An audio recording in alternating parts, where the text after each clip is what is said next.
دانیل نبی کا صحیفہ اور اس کا 5واں باب اور 5ویں باب کی 25ویں آیت تلاوت کی گئی ہے، جس میں لکھا ہے کہ منے تکیلو فرسین، ارامی زبان کے یہ الفاظ ہیں۔ اور یہ الفاظ کیوں لکھے گئے،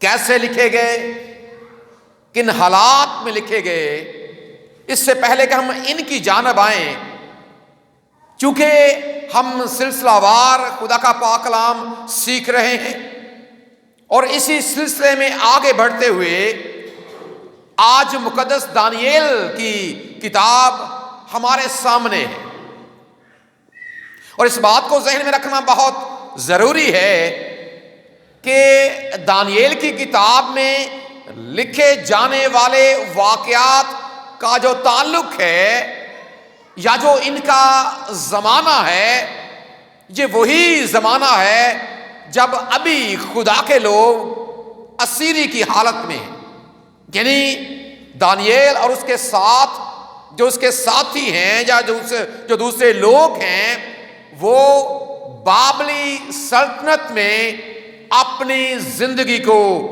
گزار رہے ہیں۔ جس طرح خدا نے اسی زمانے میں اپنے بندے مقدس حزقییل کو استعمال کیا اپنا پیغام لوگوں تک پہنچانے کے لیے، اپنے منہ کی باتیں لوگوں تک پہنچانے کے لیے، جن پر ہم نے پچھلے اتوار کو غور کیا تھا۔ اسی زمانے میں خدا نے اپنے بندے مقدس دانییل اور اس کے جو ساتھی بابلی سلطنت میں ہیں، اور وہاں پر یہ اب شاہی اہلکار ہیں، یعنی کہ ان کی جو گورنمنٹ ہے اس میں یہ عہدوں پر فائز کر دیے گئے، لیکن اب ان پر آزمائشیں بھی آئی ہیں، یہ ان آزمائشوں پر پورے بھی اترے ہیں۔ اور اس بات کو بھی اپنے ذہن میں رکھیں کہ جو پہلے 6 ابواب ہیں دانییل نبی کے صحیفے کے پہلے 6 ابواب، یہ انہی واقعات پر مشتمل ہے، اور اس کے بعد جو 6 ابواب ہیں ان میں وہ باتیں شامل ہیں، وہ نبوتیں شامل ہیں، وہ پیشن گوئیاں شامل ہیں جو خدا نے اپنے بندے مقدس دانییل پر ان باتوں کو ظاہر کیا، اور خدا کے بندے نے ان کو تحریر کر دیا تاکہ آئندہ زمانے کے لوگ جن تک یہ کتاب پہنچے وہ جب اس کو پڑھیں تو نہ صرف وہ ان واقعات کے بارے میں جانیں، بلکہ اس کے ساتھ جو آئندہ آنے والے واقعات ہیں یا آئندہ آنے والے حالات ہیں وہ ان سے بھی واقفیت حاصل کر سکیں۔ اور آج یہی کتاب ہمارے سامنے بھی ہے، اور چونکہ یہ 4 لوگ ہیں جن کے احوال پہلے 6 ابواب میں بیان ہوئے ہیں، جن میں ایک دانییل ہے اور اس کے ساتھ 3 لوگ اس کے ساتھی اور ہیں، ان کے نام جانتے ہیں جی آپ؟ صدرک، مسک اور عبدنجو۔ اور اس بات کو یاد رکھیں ہمیشہ کہ یہ ان کے اصلی نام نہیں ہیں، نہ صدرک کا اصلی نام یہ ہے، نہ مسک کا اصلی نام یہ ہے، اور نہ عبدنجو کا اصلی نام یہ ہے۔ دانییل کا نام عام طور پر دانییل ہی پکارا جاتا ہے، لیکن جو دوسرے 3 لوگ ہیں ان کے نام عام طور پر صدرک، مسک اور عبدنجو ہی ان کو کہا جاتا ہے، لیکن چونکہ یہ اسرائیلی ہیں، زندہ خدا کے نام سے کہلاتے ہیں، ان 4 کا نام جب آپ پہلے ابواب کو پڑھتے ہیں اور بالخصوص پہلے باب کو، اور پہلے باب کی جو ابتدائی آیات ہیں ذرا نکالیں جن کے پاس خدا کا پاک کلام ہے، تو آپ کے سامنے یہ بات آئے گی کہ وہاں پر ان کا نام تبدیل کر دیا گیا، ان 4 کا نام، اور اب ان 4 کے ناموں کے ساتھ ایک لفظ آتا ہے اور وہ ہے ایل۔ دانییل کے ساتھ بھی ایل لکھا ہوا ہے، اور اس کے ساتھ آپ جب مزید نام پڑھتے ہیں ذرا آیت نکالیں، 7ویں آیت ہے، کون سی ہے جی پڑھیں ذرا، جہاں پر اس کے ناموں کی تبدیلی کا ذکر ہے۔ دانییل کا نام کیا رکھا گیا وہاں پر جی؟ پڑھیں ذرا۔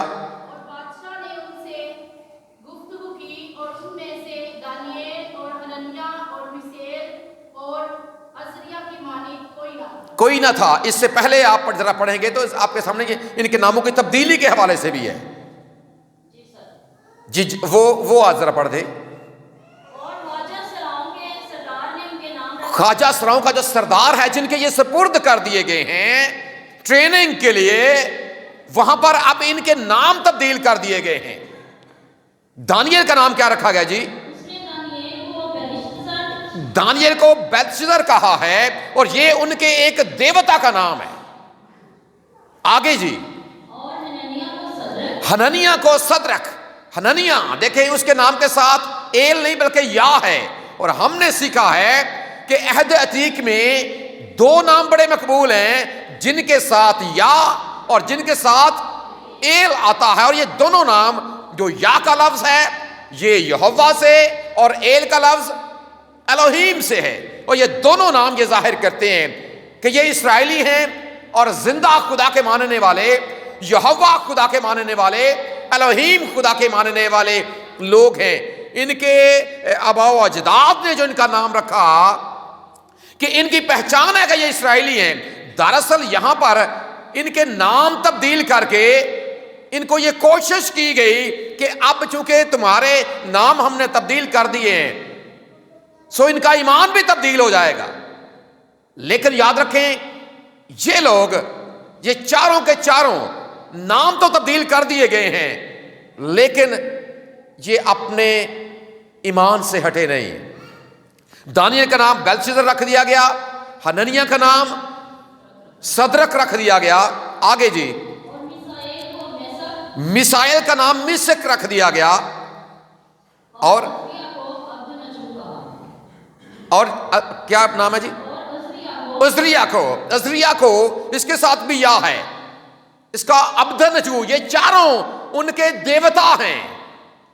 یعنی کہ ان کے ذہن میں یہ بات رہے کہ اب ہم الوہیم خدا یا اب ہم یہوہ خدا کو ان کے ذہن سے نکلتا چلا جائے اور ان کی جگہ پر جو بیلشزر ان کا دیوتا ہے وہ آتا جائے, میسک جو ان کا دیوتا ہے وہ آتا جائے, اور جو عبدنجو ان کا دیوتا ہے وہ آتا جائے, جو صدرک ان کا دیوتا ہے جن کے ذہنوں پر سوار ہو جائے. نام تو بدل گئے ہیں لیکن بڑی خوبصورت بات ہمیں ان کی زندگی سے سیکھنے کو یہ ملتی ہے کہ ان کے نام تو بدل دیے گئے لیکن ان کا ایمان تبدیل نہیں ہوا. ان کا اپنے خدا کے ساتھ, جو زندہ خدا کے ساتھ ان کا رابطہ ہے, وہ اپنے رابطے میں اپنے خدا کے ساتھ جڑے رہے اور پیوست رہے.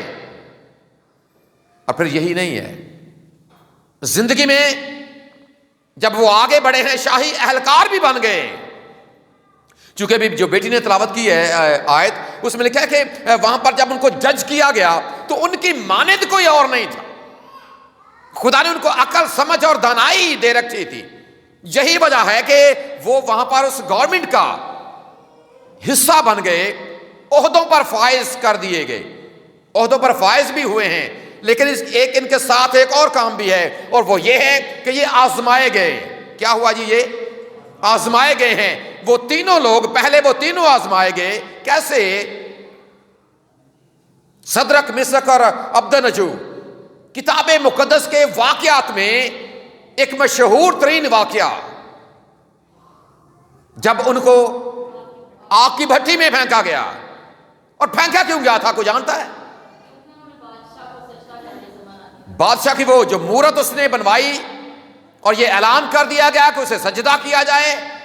اب چونکہ یہ خدا کے ماننے والے لوگ ہیں, انہوں نے ماننے سے انکار کر دیا. یہ تیسرا جو باب ہے دانیل نبی کے صحیفے کا, یہ ساری تفصیل ہمارے سامنے رکھتا ہے کہ کس طور سے یہ سارا معاملہ آگے بڑھا.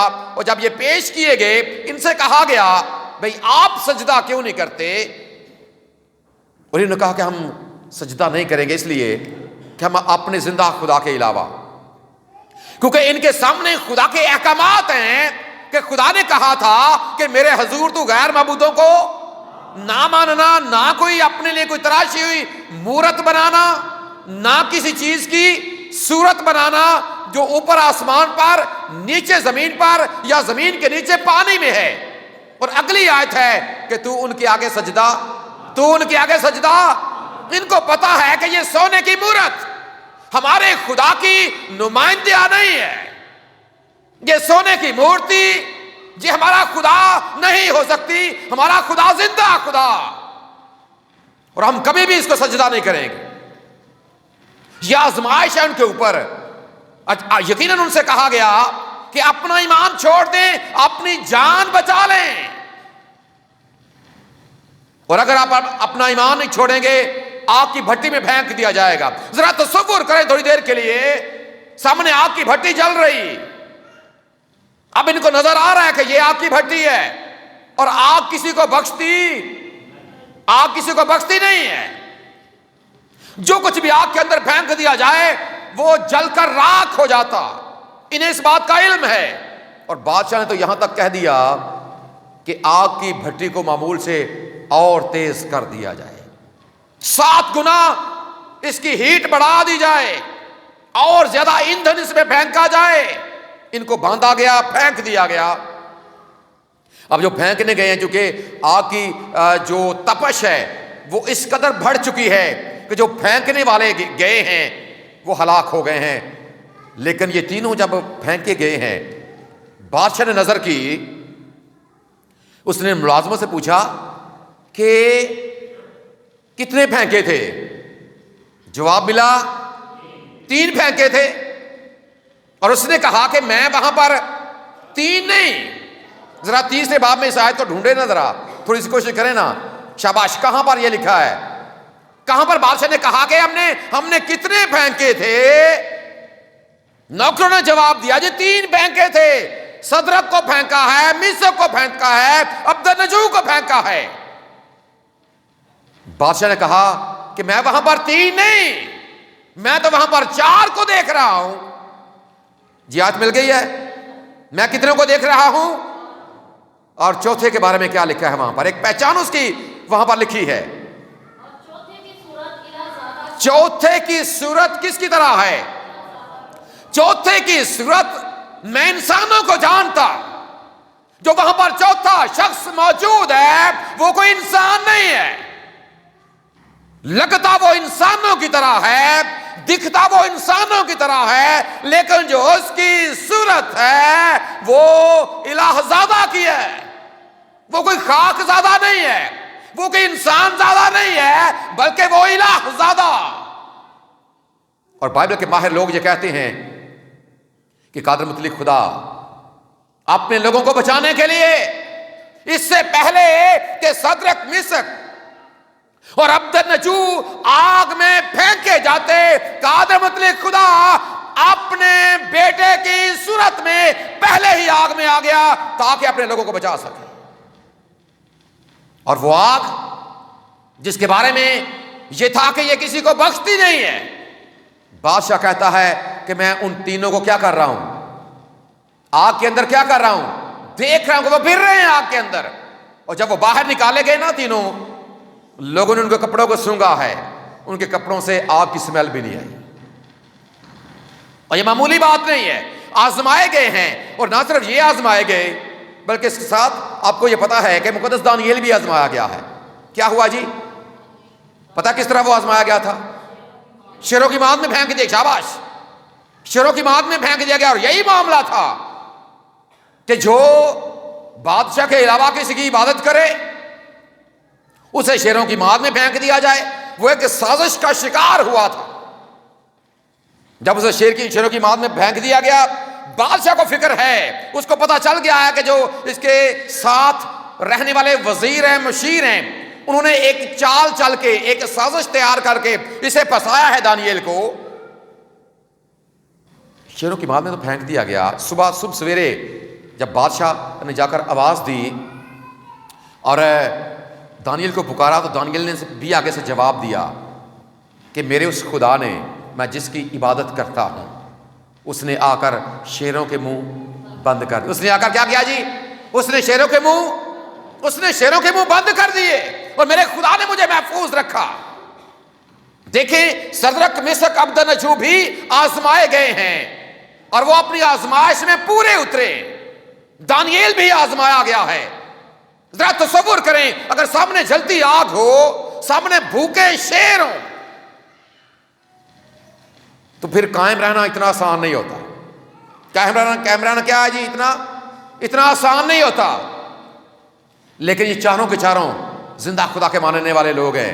یہ اپنی اس آزمائش پر بالکل پورے اترے ہیں. اور زندگی میں یاد رکھیں، ہم بھی آزمائے جاتے ہیں. ہم بھی آزمائے جاتے ہیں اپنی زندگی میں. اور جب تک ایمان آزمایا نہ جائے، پتہ کیسے چلے گا کہ یہ خالص ایمان ہے؟ جب تک آپ کو برائی کا موقع نہیں ملتا، جب تک آپ کو گناہ کا موقع ہی نہیں ملتا، اور آپ کہتے ہیں میں نے زندگی میں کبھی گناہ نہیں کیا. اگر موقع ملتا ہے گناہ کا، آپ نہیں کرتے، انکار کر دیتے ہیں. واقعی کمال کرتے ہیں. اگر زندگی دیکھیں، وہ یہ تو بہت بڑی بات ہے نا کہ آگ کی جلتی بھٹی کو دیکھ کر ایمان میں قائم رہنا، بھوکے شیروں کو دیکھ کر ایمان میں قائم رہنا، ننگی تلوار کو دیکھ کر ایمان میں قائم رہنا، یہ تو بہت بڑی بات ہے. چھوٹی چھوٹی باتوں کے لیے لوگ اپنے ایمان کو بیچ دیتے ہیں. معمولی باتوں کے لیے لوگ اپنے ایمان کو بیچ دیتے. چوری کرنے کا موقع مل گیا، کوئی چھوٹا موٹا گناہ کرنے کا موقع مل گیا، کر جاتے ہیں. کیوں کر جاتے ہیں؟ یہ بات یاد رکھیں، ہم اپنی ہر عبادت میں اس بات کا اعلان اور اقرار کرتے ہیں کہ میں ایمان رکھتا ہوں. لیکن اگر یاد رکھیں آپ کا ایمان آپ کو برائی سے روکتا نہیں ہے، اگر آپ کا ایمان اس لائق ہی نہیں ہے کہ وہ آپ کو برائی سے روک سکے، تو آپ کا ایمان ہے ہی نہیں.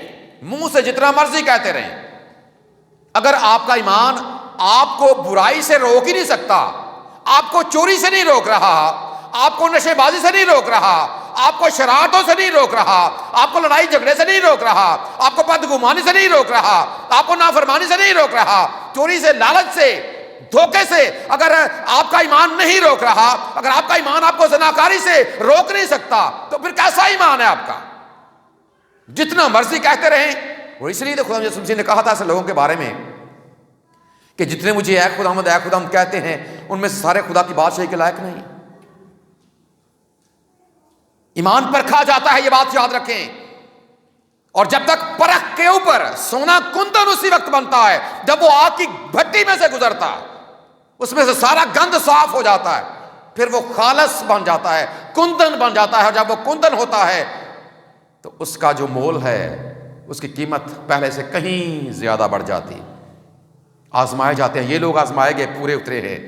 اور ہم بھی سبق سیکھتے ہیں کہ ہم بھی زندگی میں آزمائے جاتے ہیں. ایک دن ایک مصرع میں نے آپ کو سنایا تھا، آپ کو شاید یاد ہوگا وہ گیت. جویں سونا اگ وچ پرکھی دے، کیا ہوتا ہے جی؟ جیسے سونے کو سنار پرکھتا ہے اس کو.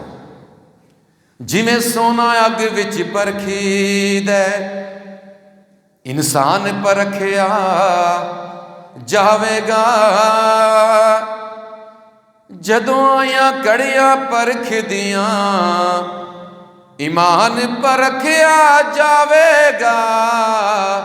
تیرا ایمان میرا ایمان، تیرا ایمان میرا ایمان، پرکھے جائیں گے میں اور آپ. لیکن اگر پورے نہیں اتریں گے تو پھر ہمیشہ کی آگ میں پھینک دیے جائیں. ثابت کرنا پڑتا ہے کہ میں ایمان رکھتا. اس لیے ہمیشہ بطور ایماندار اس بات کو اپنے سامنے رکھیں کہ خدا بعض اوقات چھوٹی چھوٹی آزمائشیں ہماری زندگی میں لے کر آتا ہے کہ میں دیکھوں یہ کہتا تو ہے کہ میں ایمان رکھتا ہوں، عمل سے کتنا ثابت کرتا ہے. اور یہ بات یاد رکھیں، ایمان بغیر اعمال کے مردہ ہے، اور مردہ ایمان کسی کام کا نہیں ہے. اب یہاں پر جو آیت مقدسہ تلاوت کی گئی، منے منے تقیل و فرسین، آرامی زبان کے یہ لفظ ہے. اور یہ بھی ایک واقعہ ہے. بلشزر بادشاہ اس نے مینوشی کی. اگر آپ اس 5ویں باب کی پہلی آیت سے تلاوت کریں گے، سیکھیں گے اس واقعے کو، اور اس نے اپنے وزیر، اپنے مشیر اور اپنے تعلق رکھنے والے لوگ بلائے ہوئے ہیں، ان کی دعوت ہے، ضیافت ہے، ضیافتی ماحول چل رہا ہے، اور وہاں پر مینوشی کا دور آ گیا ہے. اب اس نے وہ برتن منگوائے جو اس کا باپ نبوکدنضر جو خدا کے گھر سے اٹھا کر وہاں پر لے کر گیا تھا، سونے چاندی کے وہ برتن اس نے وہ منگوائے. اب ان میں مینوشی کی ہے. جب یہ مینوشی کر رہے ہیں، ایک ظاہر وہ بادشاہی محل ہے، ایک بڑا ہال ہے جہاں پر یہ سارا پروسیجر، یہ سارا معاملہ چل رہا ہے، وہ تقریب وہاں پر جاری ہے. اب مینوشی کے دوران ہوا کیا ہے کہ ایک ہاتھ نمودار ہوا، اور اس ہاتھ نے دیوار کے اوپر عبارت لکھی، دیوار کے اوپر یہ لفظ لکھ دیے. اب بادشاہ جب وہ لکھتا ہوا ہاتھ دیوار کے اوپر دیکھا، آپ جا کر جب اس حوالے کو سارے کو پڑھیں گے، وقت نہیں ہے کہ ہم پورے حوالے کو پڑھیں. بادشاہ کانپنے لگا، اس کی ٹانگیں کانپنے لگی، تھر تھرانے لگا اس کا بدن کہ یہ کیا معاملہ ہے. اب اسے سمجھ نہیں آ رہی کہ یہ لکھا کیا ہوا ہے، اسے سمجھ نہیں آ رہی کہ یہ ہاتھ نے کیا لکھ دیا. پریشان ہو گیا، نجومیوں کو بلایا، سیانے لوگوں کو بلایا، لیکن کوئی پڑھ نہیں سکا، کوئی بتا نہیں سکا. پھر کسی نے اس کے سامنے اس بات کو رکھا کہ ایک بندہ تیری سلطنت میں ہے جو خوابوں کی تعبیر کرتا. دانیل کو بلایا گیا. دانیل نے اسے کہا کہ خدا نے اصل میں آنے والے حالات اور معاملات بادشاہ سلامت تیرے سامنے رکھے ہیں، اور خدا تجھ پر یہ ظاہر کر رہا ہے کہ آئندہ آنے والے حالات کس طرح کے ہوں گے. خدا نے ان الفاظ کے ذریعے سے تجھ پر آئندہ حالات کو ظاہر کیا. جب آپ ان کا آگے جا کر مطلب پڑھتے ہیں، اگلی آیت میں 5ویں آیت میں پڑھا ہے، اور یہ ارامی میں دراصل منے تقیل و فرسین چند لفظ ہیں، اور آگے جو ان کا مطلب لکھا گیا، ذرا نکالیں جی اسی حوالے کو، بچوں نے نکالا ہوا ہے، ذرا اسی کو کھولیں اور آگے پڑھیں جی. 6 آیت سے، 6 آیت میں کیا لکھا ہے؟ کوئی بھی آپ میں سے پڑھ دے. شاباش. اور اس کے معنی یہ ہیں، یعنی کہ جو عبارت لکھی گئی ہے منے تقیل و فرسین، اس کا مطلب یہ ہے جی. کیا مطلب ہے؟ خدا نے تیری مملکت کا حساب کیا. اور منے اصل میں ایک اس زمانے میں ایک پیمانہ تھا جس کے ساتھ ناپا، جس طرح ہمارے ہاں آج کل چھٹانک ہے، پاؤ ہے، آدھا کلو ہے، کلو ہے، اس طرح کا ایک پیمانہ تھا جس سے وہ چیزوں کو ناپتے تھے یا ان کو تولتے تھے. منے جس طرح ہم بھی دیکھیں، آج ہم اپنی پنجابی زبان میں بھی شاید یہ لفظ استعمال کرتے ہیں، یہ فلاں چیز من کے دے جی، من کے کیا کر کے جی. اور مننے کا مطلب کیا ہوتا ہے کہ اس کو ناپ تول دیں جتنی وہ چاہیے، یہ کلو ہے، 2 کلو ہے، گز ہے 2، یا جیسے بھی ہے جی. منے تیری مملکت کا حساب کیا گیا، تجھے جانچا اور پرکھا گیا، دیکھا گیا تیری مملکت کے بارے میں، تیری بادشاہی کے بارے میں یہ جانا گیا. خدا نے اس کو جانچا ہے، خدا نے اس کو پرکھا ہے، خدا نے اس کو منا ہے. تیری مملکت کا کیا کیا گیا جی؟ حساب کیا گیا جی. بیٹا آگے کیا ہے؟ اور اسے تمام کا ڈالا. خدا نے منا ہے، تولا ہے، اور اسے تمام کا ڈالا. اب تو بادشاہ نہیں رہے گا، تیری بادشاہت ختم ہو جائے گی، تیری مملکت تجھ سے جاتی رہے گی. یہ قادر مطلق خدا کا فیصلہ ہے، اور خدا نے یہ بات تجھ پر عیان کر دی ہے. دوسری بات جی، تقیل یعنی کہ تو ترازو میں تولا گیا ہے. تو ترازو میں پلڑے کے اندر تجھے رکھا گیا ہے، اور ایک جانب وہ معیار جو خدا نے مقرر کیا ہے ایک بادشاہ کے لیے، ایک انسان کے لیے، تو اس میں تولا گیا ہے، لیکن نکلا کیا ہے؟ کم نکلا ہے. تیرا وزن تولا گیا ہے لیکن تو کم نکلا، جتنا ہونا چاہیے تھا وہ نہیں نکلا. جی بیٹا آگے بڑھیں. اور کم نکلا جی.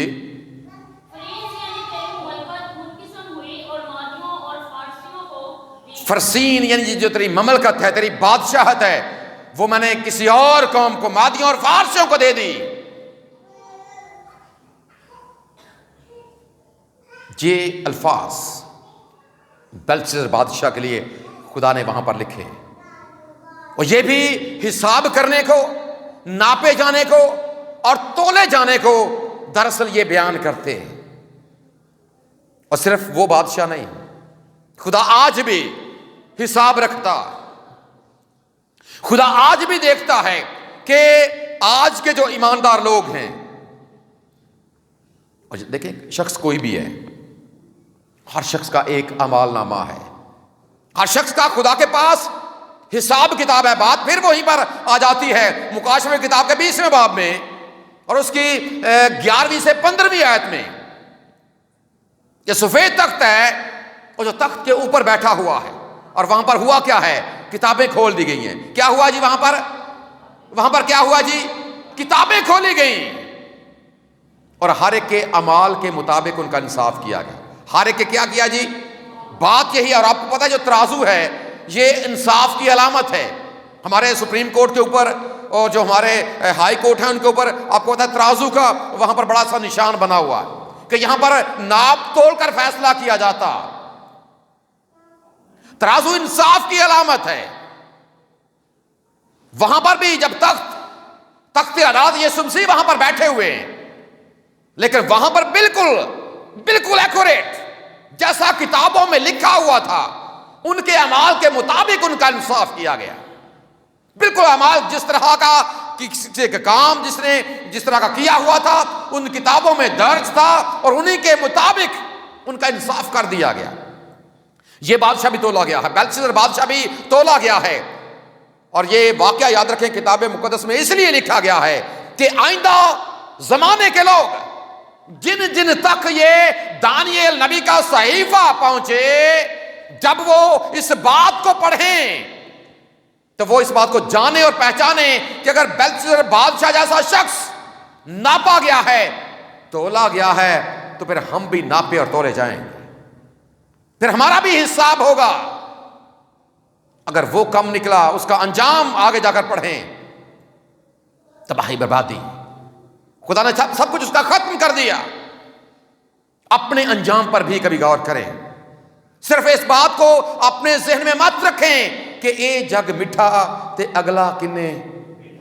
بائبل دکھاتی ہے کہ کیسا جہان ہے وہ آئندہ کا. جتنا میٹھا ہم سمجھتے ہیں وہ ہے نہیں. اگر دیکھا نہیں ہے تو یہ آپ کا معاملہ ہے. بائبل نے بتا دیا ہے، خدا کا پاک کلام آئندہ زمانے کے حالات کو بھی آپ کے سامنے رکھتا ہے کہ عدالت ہوگی. اور یہ الفاظ بالخصوص عدالت ہی کو ظاہر کر رہے ہیں. اور یہاں پر چونکہ ایک ہاتھ کا ذکر ہے کہ الہی ہاتھ نے لکھا ہے. 3 دفعہ بائبل مقدس میں لکھنے کا ذکر ہے جو الہی شخصیات نے الفاظ لکھے. 3 بار بائبل مقدس میں ان کا ذکر ہے جو الہی شخصیات کی جانب سے الفاظ لکھے گئے ہیں. سب سے پہلی بار آپ پڑھتے ہیں جب آپ نکالیں گے، ذرا نکالیں جی استثناء کی کتاب اس کا 9واں باب اور اس کی 10ویں آیت. استثناء کی کتاب، شاباش کوئی بھی آپ میں سے جو پہلے نکالے، استثناء اور اس کا 9واں باب اور اس کی 10ویں آیت. شاباش کوئی بھی جو پہلے نکالے پڑھنا شروع کر دیجیے.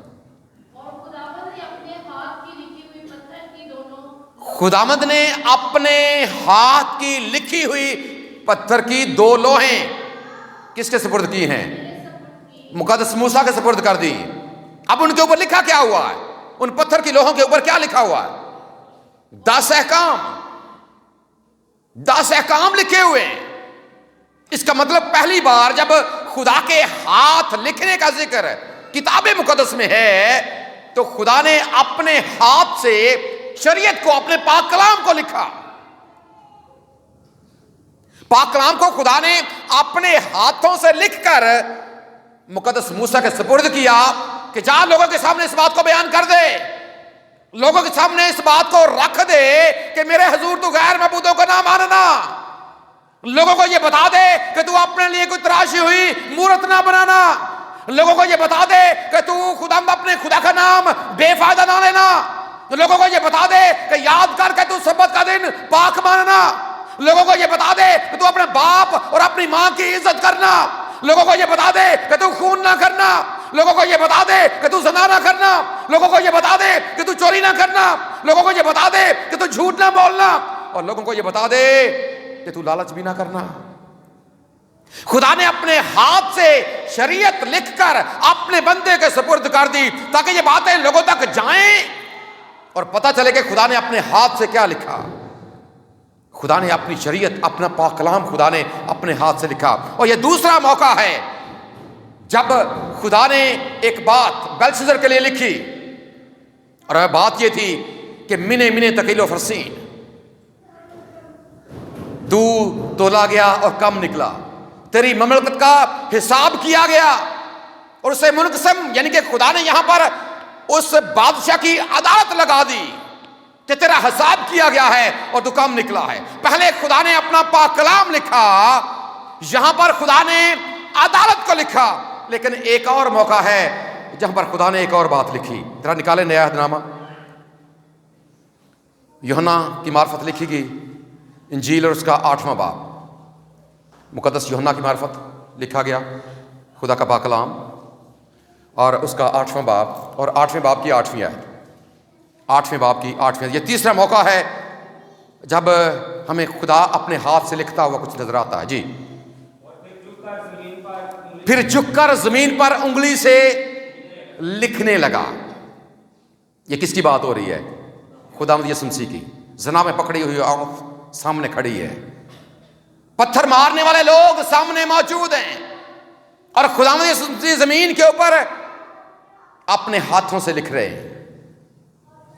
اور یہ بات یاد رکھیں، پہلے خدا نے اپنے ہاتھ سے شریعت لکھی، اپنا پاک کلام لکھا، پھر خدا نے دانیل نبی کے صحیفے میں عدالت کو لکھ دیا، اور یہاں پر خداوند یسوع مسیح نے فضل کو لکھ دیا، اپنے پیار اور اپنی محبت کو لکھ دیا کہ اگر کوئی بھی گنہگار جو عدالت سے بچنا چاہتا ہے، جو عدالت میں سرخرو ہونا چاہتا ہے، جو چاہتا ہے کہ وہ ابدی ہلاکت سے بچ جائے، اور جو یہ چاہتا ہے کہ جب وہ ترازو میں تولا جائے اور وہ پورا نکلے، تو اس کے لیے ضروری ہے کہ خدا کے پاک کلام کی اس بات کو کبھی مت بھولے کہ خدا نے دنیا سے ایسی محبت رکھی کہ اس نے اپنا اکلوتا بیٹا بخش دیا تاکہ جو کوئی اس پر ایمان لائے وہ ہلاک نہ ہو بلکہ ہمیشہ کی زندگی پائے۔ یہ فضل خدا نے لکھ دیا ہے۔ آج ذرا اپنی زندگی پر بھی غور کریں، خدا نے پاک کلام بھی لکھا ہے، خدا نے عدالت بھی لکھی ہے، اور خدا نے فضل بھی لکھا ہے، لیکن اس نے لکھ تو دیا ہے، لیکن ساتھ میں یہ بھی کہہ دیا ہے، اس نے اس عورت سے کیا کہا جو ہم نے باہر بھی لکھا ہوا تھا، اب مٹا دیا ہے۔ کیا لکھا تھا؟ جا جا پھر گناہ۔ خدا ہمیں بھی موقع دے رہا ہے، موقع دے رہا ہے خدا، جا پھر گناہ نہ کرنا۔ اگر فضل پانا چاہتے ہیں، گناہ کو ترک کر کے، اپنی زندگی سے پیچھے ہٹا کر اس فضل کو قبول کر کے، جس نے ہماری خاطر اپنی جان صلیب کے اوپر قربان کر دی، اسے قبول کر کے، اور پھر اسی ایمان میں قائم رہ کر ایمان کے بانی اور کامل کرنے والے خداوند یسوع مسیح کو تکتے ہوئے اپنی زندگی میں آگے بڑھتے رہیں، پھر اسی ایمان میں قائم رہیں اور جان دینے تک وفادار رہ کر زندگی کے تاج کو حاصل کر لیں۔ ہمارا خدا اس پیغام کے وسیلے سے ہم سب کو برکت بخشے، آمین۔